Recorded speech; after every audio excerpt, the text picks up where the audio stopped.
Imagine a 4-year-old who could speak multiple languages and give lectures on history and religion, captivating learned adults. One little girl mastered 7 languages by the age of 11 and debated philosophy in Latin before an astonished audience. There was even a boy who, before turning 14, was said to know 13 different tongues from ancient Hebrew to Hindustani. And get this, some children were composing complex musical pieces before they even lost their baby teeth, while others were solving math problems that left professors scratching their heads, all documented by bewildered onlookers of their time. Number 10. Lady Jane Grey, the teen queen who knew more than her tutors. Lady Jane Grey, born around 1537, is often remembered for her very short and tragic reign as Queen of England, lasting only 9 days. But before she was a political pawn, Jane was an intellectual powerhouse, a young woman whose mind dazzled some of the greatest thinkers of her time. She wasn't just learning, she was excelling at a pace that was truly astonishing. From a very young age, Jane showed a deep love for books and learning, which was quite a contrast to the typical aristocratic pastimes of hunting and dancing that she reportedly found dull. Her education was extensive, especially for a girl in the 16th century. She became fluent in Latin, Greek, and Hebrew. Think about that, mastering ancient languages that scholars spent lifetimes on, and she was just a child. She also spoke Italian and French with ease. One famous story involves Roger Ascham, a prominent scholar and tutor to other royalty, including Queen Elizabeth I. He visited Jane's home, Bradgate Park, and found her reading Plato's Phaedo in the original Greek. She was just 13 or 14 years old at the time. When Ascham asked her why she wasn't out hunting with the rest of her family, Jane explained that the pleasure she found in Plato was far greater than any enjoyment from outdoor sports. She told him how her parents were harsh and demanding, but her tutor, John Aylmer, was gentle and inspiring, making learning a joy. This encounter left a huge impression on Ascham, who wrote about her incredible intelligence and dedication. Jane also corresponded with leading European Protestant reformers, like Heinrich Bullinger of Zurich. These weren't simple letters. They were often written in flawless Latin, discussing complex theological matters. Her letters show a mature understanding of religious doctrine and a sharp intellect. Clear she wasn't just memorizing texts, she was engaging with them critically. Her deep Protestant faith was a core part of her identity, and ultimately played a role in her tragic fate. Her tutors spoke of her quick wit and her capacity for deep thought. She was seen not just as a student, but as a peer by some of the learned men who interacted with her. The sheer breadth and depth of her classical and theological knowledge at such a tender age were truly exceptional. While her political life was short and ended in execution at only 16 or 17, the story of Lady Jane Grey as a child prodigy of immense intellectual capacity is one that highlights a different, often overlooked facet of her incredible, albeit brief, life. Number 9. Gaspar Cassadó, the cello boy who charmed castles. Gaspar Cassadó y Maru, born in Barcelona in 1897, was a name that would later resonate in the world of classical music, particularly for the cello. But his journey began with the spark of prodigious talent recognized in his very early years. His father, Joaquim Cassadó, was a church choir master and composer, so music was in the air Gaspar breathed from infancy. It was around the age of 5 that young Gaspar started to show a serious inclination towards the cello. By age 7, he was already performing. Imagine a child, small hands and all, tackling an instrument nearly as big as he was, and making beautiful music with it. His talent was so evident that when he was just 9 years old, he played a concert in Barcelona that would change his life. In the audience was none other than the legendary cellist Pablo Casals. Casals was so impressed by the young boy's performance, his technical skill and his musicality, that he immediately offered to take him on as a student. This was a huge deal. Casals was already a world-renowned figure, and for him to recognize such potential in a 9-year-old was a testament to Gaspar's extraordinary abilities. With Casals's help, Gaspar received a scholarship from the city of Barcelona to study in Paris. So off he went to Paris, a young boy stepping into one of the world's major cultural capitals, under the wing of a master. In Paris, he didn't just study cello with Casals, he also studied composition with Maurice Ravel and Manuel de Falla, two giants of early 20th century music. This environment nurtured his already blossoming talents. He absorbed everything, honing his skills as both a performer and a creator of music. Cassadó began touring as a concert cellist, while still a teenager. Audiences and critics alike were captivated by his powerful sound, his expressive playing, and his technical command of the instrument. He wasn't just playing notes, he was conveying deep emotion through his cello.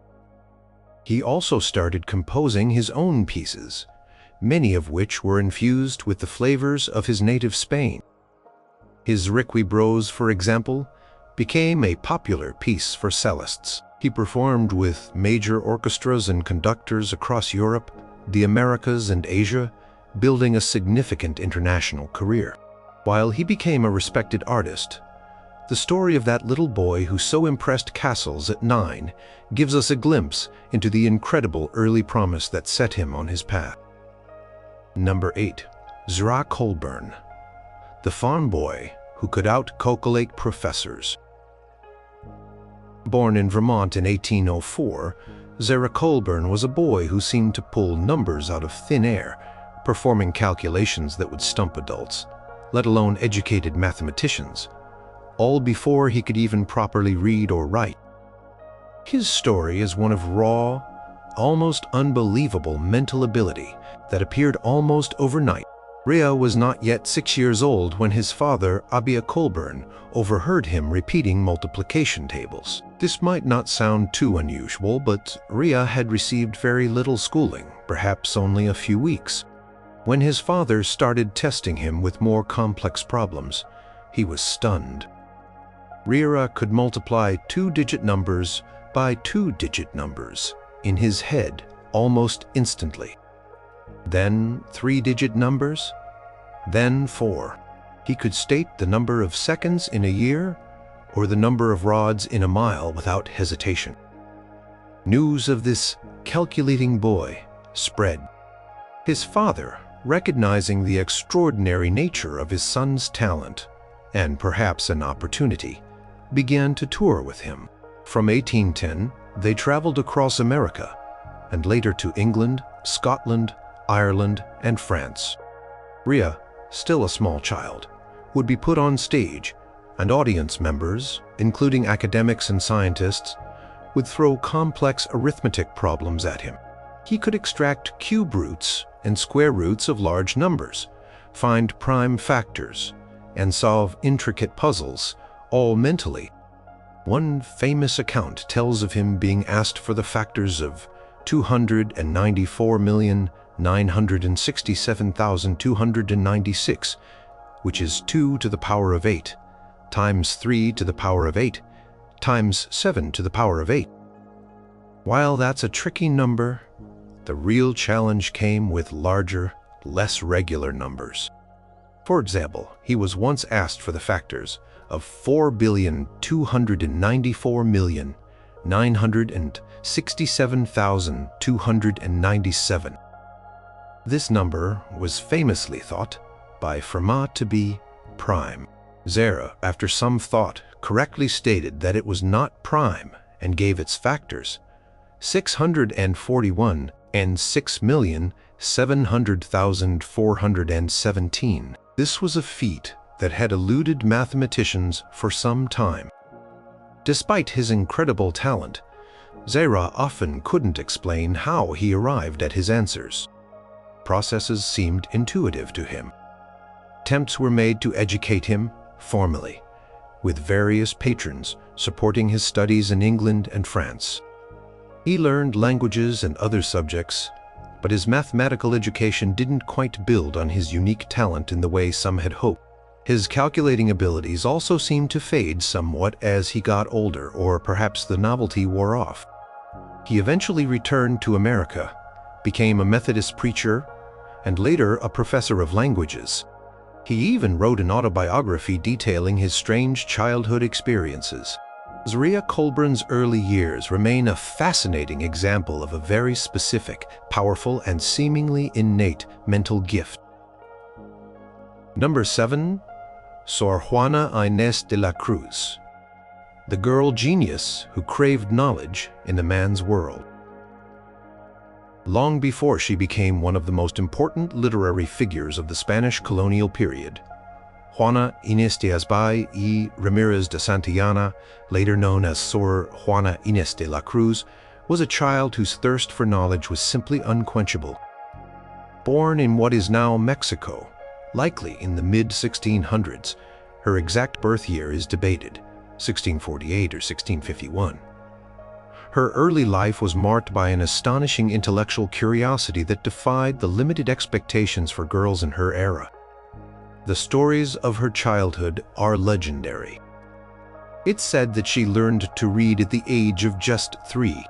She would follow her older sister to a local school for girls and pestered the teacher to teach her too. Once she discovered books, a whole new world opened up. She devoured everything she could find in her grandfather's library, a collection that was quite substantial for the time and place. By the age of 6 or 7, she heard about the university in Mexico City. She was so desperate to attend that she begged her mother to let her cut her hair and dress as a boy so she could enroll, as universities were only for men. Her mother, understandably, refused this particular request, but it shows the incredible lengths to which young Juana was willing to go to pursue learning. Instead, she continued her voracious self-education. She learned Latin in just 20 lessons, a feat that astounded her tutor. At around 8 years old, she composed her first known dramatic piece, Aloha, a short theatrical piece for a religious festival. This wasn't just a child's play. It was a well-crafted work that demonstrated her early command of language and poetic form. Her intellectual reputation grew. When she was a teenager, she was brought to the viceregal court in Mexico City to serve as a lady-in-waiting. The viceroy, thoroughly impressed by her intellect, decided to test her. He assembled a panel of around 40 learned men, theologians, philosophers, mathematicians, poets, and historians, to examine her. This young woman, still in her teens, reportedly answered all their questions with brilliance and composure, discussing a wide range of complex subjects and leaving the scholars utterly amazed. Despite her intellectual gifts and her success at court, Juana faced a difficult choice. Marriage was the typical path for women of her social standing, but it would likely mean giving up her intellectual pursuits. Instead, at around age 20, she chose to enter a convent, first with the Carmelites and then with the Hieronymite order. This decision allowed her the time and space to continue her studies, writing, and scientific explorations. Sor Juana's childhood set the stage for a life dedicated to knowledge, a pursuit she defended passionately even when it brought her into conflict with powerful church figures. Number 6. Jean-Philippe Baratier, the boy who mastered languages before his temps.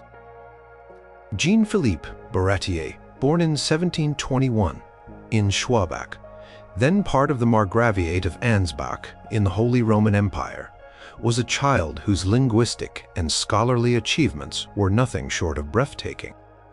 His father, François Baratier, a Huguenot pastor, was his primary tutor and meticulously documented his son's rapid intellectual development. The accounts of Jean-Philippe's early learning are almost hard to believe. By the age of 4, He was said to be fluent in German, French, and Latin. Think about that. 3 languages, one of them a classical one, at an age when most children are still mastering their native tongue. He didn't stop there. His father then introduced him to Greek and Hebrew. By the time he was 6, he could reportedly read the historical books of the Old Testament in Hebrew and translate them into Latin or French. His appetite for knowledge was enormous. He wasn't just learning languages, he was delving into history, theology, and ancient texts. At the age of 9, he was admitted to the University of Halle. While this might seem unusual, his abilities were so evident that exceptions were made. Also, around this age, or perhaps by 10, he had compiled a lexicon of rare Hebrew and Chaldaic words for a scholarly work. He even translated the Travels of Benjamin of Tudela, a medieval Hebrew text, from Hebrew into French, adding historical and critical notes. This translation was published in Amsterdam in 1734. When he was about 13 or 14, his fame spread throughout Europe. He was presented to King Frederick William I of Prussia, who was so impressed that he made him a member of the Royal Society of Sciences in Berlin. Baratier earned his Master of Arts degree from the University of Halle at the age of 14, a remarkable achievement. His dissertation was on a complex theological topic. He planned extensive scholarly projects, including a history of the 30 Years' War and a history of heresies. Tragically, Jean-Philippe Baratier's brilliant journey was cut short. He suffered from ill health for much of his young life, possibly tuberculosis or a similar wasting disease. His intense studies may have also taken a toll on his delicate constitution. He died in Halle in October 1740, at the age of just 19. Though his life was brief, the sheer volume and quality of his scholarly output as a child and teenager remain a testament to an extraordinary intellectual capacity. He packed several lifetimes of learning into less than 2 decades. Number 5. Ervin Nairi Gehazi, the piano prodigy who played like a storm. Ervin Nairi Gehazi, born in Budapest in 1903, was a Hungarian-American pianist and composer whose early life was a whirlwind of prodigious musical talent, intense experiences, and the kind of raw power at the keyboard that left audiences and critics alike in awe, and sometimes a bit bewildered. His musical gifts were apparent almost from infancy. It's said that he was attempting to sing back melodies before he could even speak properly. By the age of 2, he was already composing. At 3, he was reportedly playing Bach pieces on the piano. His parents, recognizing his extraordinary abilities, enrolled him in the Budapest Academy of Music when he was just 6 years old. There, he studied with renowned teachers, including Erno Dohnányi and Béla Bartók, though his relationship with formal instruction was often complicated. Nairi Gehazi gave his first public concert at the age of 6. By the time he was a pre-teen, he was already a seasoned performer, touring Europe and playing with major orchestras. His repertoire was vast, and he was particularly known for his interpretations of Franz Liszt, whose thunderous and romantic style seemed to match Nairi Gehazi's own tempestuous musical personality. Descriptions of his playing from this early period often use words like colossal, overwhelming, and elemental. He wasn't just playing the notes. He was unleashing a force of nature. One notable aspect of his childhood was a book written about him by a psychologist, Gisa Rives, titled The Psychology of a Musical Prodigy, published when Ervin was around 12 or 13, first in Hungarian, then German.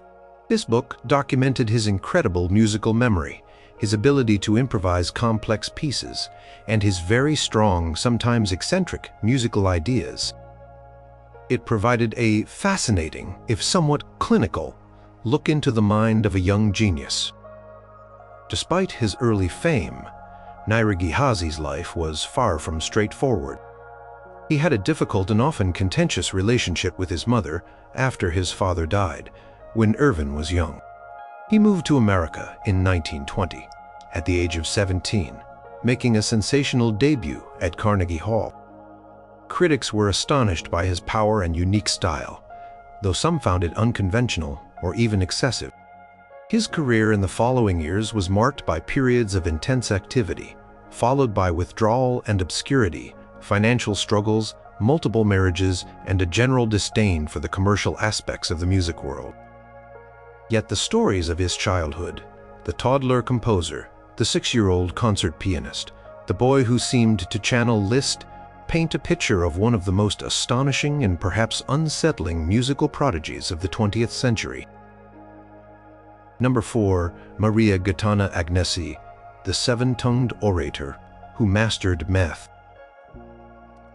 Maria Gaetana Agnesi, born in Milan in 1718, was a remarkable figure of the Italian Enlightenment, a polymath whose intellectual gifts shone brightly from a very tender age. She wasn't just good at one thing. She excelled in languages, philosophy, and mathematics, all before most people her age had even finished their basic schooling. Her father, Pietro Agnesi, was a wealthy silk merchant and mathematics professor who recognized his daughter's precocious talents and was keen to showcase them. He provided her with excellent tutors and turned their home into a salon where learned men would gather. It was in this stimulating environment that young Maria's abilities flourished.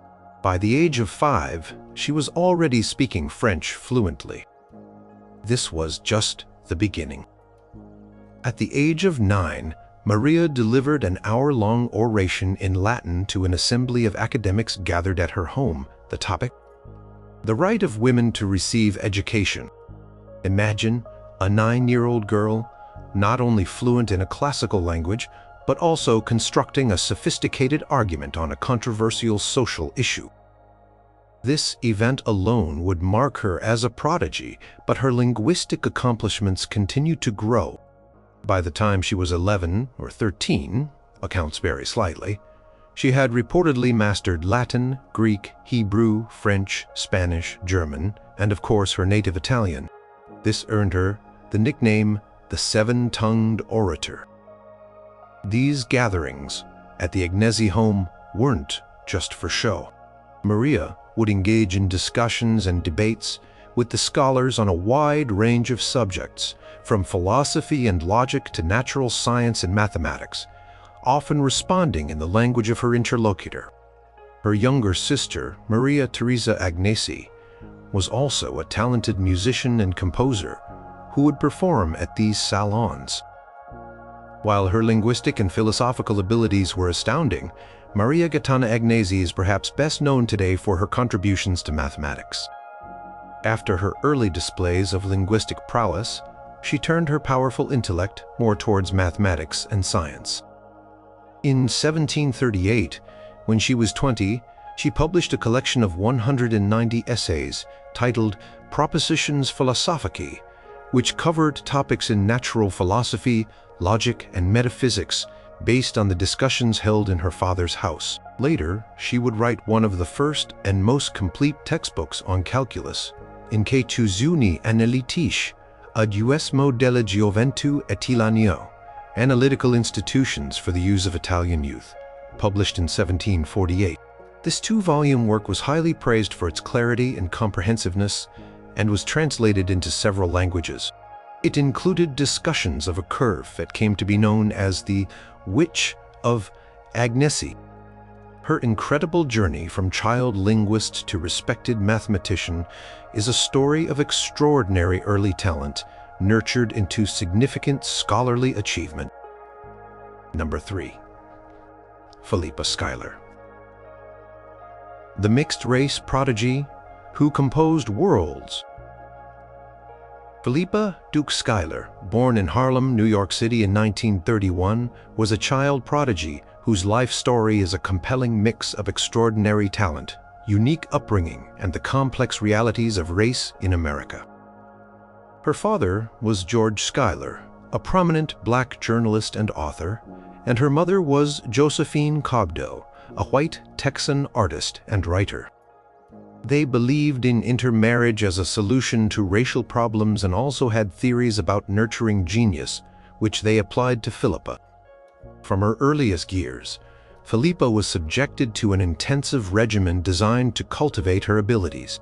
Her mother kept meticulous records of her development. Philippa was reading and writing by the age of 2.5. She was composing little piano pieces by age 4. Her IQ was tested and found to be exceptionally high, around 185. She wasn't just learning music, she was creating it with a sophistication that belied her tender age. By the time she was 8 years old, Philippa was already a sensation. She was performing her own compositions, some of them quite complex, at venues like the New York World's Fair. She had a particular flair for pieces that evoked exotic places, often with elaborate titles like The Cockroach Ballet or Manhattan Nocturne. Newspapers and magazines featured stories about this remarkable Negro child prodigy, often highlighting her mixed-race heritage as much as her talent. She won numerous music competitions and was praised by critics for her technical skill and imaginative compositions. At age 11, she became the youngest member of the National Association for American Composers and Conductors. By 13, she had her own orchestra, the Philippa Schuyler A Minor Symphony Orchestra, performing her works. One of her most famous early pieces was Rumpelstiltskin, a scherzo for orchestra, which she completed around this time. She performed with the New York Philharmonic at Louison Stadium as a teenager. Her concerts were often sold out, and she was seen as a symbol of Black achievement and intellectual promise. However, as Philippa grew older, she faced increasing challenges. The novelty of being a child prodigy wore off, and the racial discrimination prevalent in America in the mid-20th century created significant obstacles for her career as a classical pianist. She found it harder to get bookings and recognition in the United States than she did abroad, where her mixed heritage was sometimes seen as exotic rather than a barrier. She toured extensively in Latin America, Europe, Asia, and Africa, often performing for royalty and heads of state. Later in her life, she also pursued a career as a journalist, like her father, covering dangerous assignments. Philippa Schuyler's early years were a dazzling display of talent, a testament to her innate abilities and the unusual environment in which she was raised. But her story also reflects the societal complexities that even genius cannot always overcome. She died tragically in a helicopter crash in Vietnam in 1967, while on a mission to evacuate Catholic children. Number 2. William Rowan Hamilton, the boy who spoke 13 languages and then tackled the stars. William Rowan Hamilton, born in Dublin, Ireland in 1805, wasn't just a child prodigy. He was a linguistic phenomenon before he even hit his teens, and then he casually pivoted to become one of the 19th century's greatest mathematicians and physicists. His early intellectual development is the stuff of legend.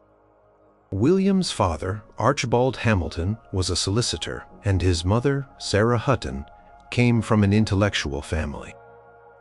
However, William was largely raised by his uncle, James Hamilton, a clergyman and a gifted linguist who ran a school in Trim, County Meath. Under his uncle's tutelage, William's extraordinary linguistic abilities blossomed at an almost unbelievable rate. By the age of 3, he was reportedly reading English with proficiency. By 5, he was learning Latin, Greek, and Hebrew, and that was just the warm-up. Before he was 10 years old, young William had added French and Italian to his repertoire. But his linguistic appetite was far from satisfied. He then delved into Oriental languages. By the age of 13, it was said that he had mastered, to varying degrees, an astonishing 13 languages. These included not only the classical and modern European languages, but also Syriac, Persian, Arabic, Sanskrit, Hindustani, and even Malay and Marathi. One story goes that at age 14, he wrote a letter in Persian to the Persian ambassador who was visiting Dublin. It was around this time, in his early teens, that Hamilton's focus began to shift dramatically from languages to mathematics. He encountered a Latin copy of Euclid's Elements at age 13 and devoured it. Then he moved on to Newton's Principia. He wasn't just reading these complex works, he was understanding them and even finding areas to explore further. At age 16, while studying the great French mathematician Pierre-Simon Laplace's Mécanique Céleste, Hamilton discovered an error in Laplace's reasoning. This was a significant achievement for a teenager, bringing him to the attention of leading Irish academics. He entered Trinity College, Dublin, at age 18, and his undergraduate career was nothing short of spectacular. He achieved the highest possible marks in both classics and science. In an unprecedented move, while still an undergraduate, at the age of just 21, he was appointed Professor of Astronomy at Trinity College and Royal Astronomer of Ireland in 1827. This was before he had even taken his degree. The electors felt he was too brilliant to risk losing. Hamilton would go on to make profound contributions to optics, classical mechanics. Hamiltonian mechanics is a cornerstone of physics and algebra. He invented quaternions, a type of number system that extends complex numbers. But the foundation for this towering intellect was laid in those astonishing early years, where a boy from Dublin first conquered the world of words and then set his sights on the language of the universe. Number 1. Christian Heinrich Heineken, the infant scholar of Lübeck, who knew it all before he was 5. The story of Christian Heinrich Heineken, born in Lübeck, Germany in 1721, is perhaps one of the most astounding and ultimately poignant tales of child prodigy in history. Known as the infant scholar of Lübeck, his reported intellectual feats at an incredibly tender age are so extraordinary they almost defy belief. Yet, they were documented by contemporaries. From his very first months, Christian displayed signs of precocious development. It was said that by the time he was just 10 months old, he could already speak, identifying objects and people. By the age of 1, he had supposedly memorized the principal events of the Old Testament. This is an age when most children are just beginning to form their first words. His father, Paul Heineken, was a painter and architect, and his mother, Katharina Heineken, was an artist and alchemist. They, along with his tutors, carefully nurtured and recorded his progress. By the age of 2, young Christian was reportedly well-versed in biblical history and geography. He could answer questions on these subjects and recite numerous passages from Scripture. His knowledge wasn't just rote memorization. Accounts suggest he could discuss the information. He learned to read Plautus, a Roman playwright, and soon after, he was speaking Latin and French with remarkable fluency, in addition to his native German. He was developing a specialized knowledge of history, particularly ancient and modern European history, and the history of the Church. When he was just 3 years old, he was said to be delivering lectures on these subjects. Imagine a toddler standing before adults, discoursing on complex historical and religious topics. His fame spread, and people traveled to Lübeck to witness this marvel. In 1724, at the age of 3, he was taken to Copenhagen to be presented to King Frederick IV of Denmark. The king was reportedly astonished by the child's knowledge and ability to converse on a wide range of subjects, including Danish royal history. He could supposedly recite the genealogies of noble houses and knew countless anecdotes about historical figures. The accounts claim that by age 4, he had also started to learn anatomy and was fascinated by it. He could name bones and discuss physiological functions. His days were filled with intense study and interactions with learned visitors. He ate a carefully controlled diet, primarily of vegetable soup and grains, as it was believed to aid his intellectual development. Tragically, Christian Heinrich Heineken's incredible journey was incredibly short. His health was always delicate, and the intense intellectual activity may have put a strain on his young system. He suffered from celiac disease, or a similar digestive ailment. He fell ill and died in Lübeck on June 27, 1725, just a few months after his 4th birthday. His life was a brief, brilliant flash, leaving behind a legend of a child who seemed to absorb the knowledge of the world before he had barely lived in it.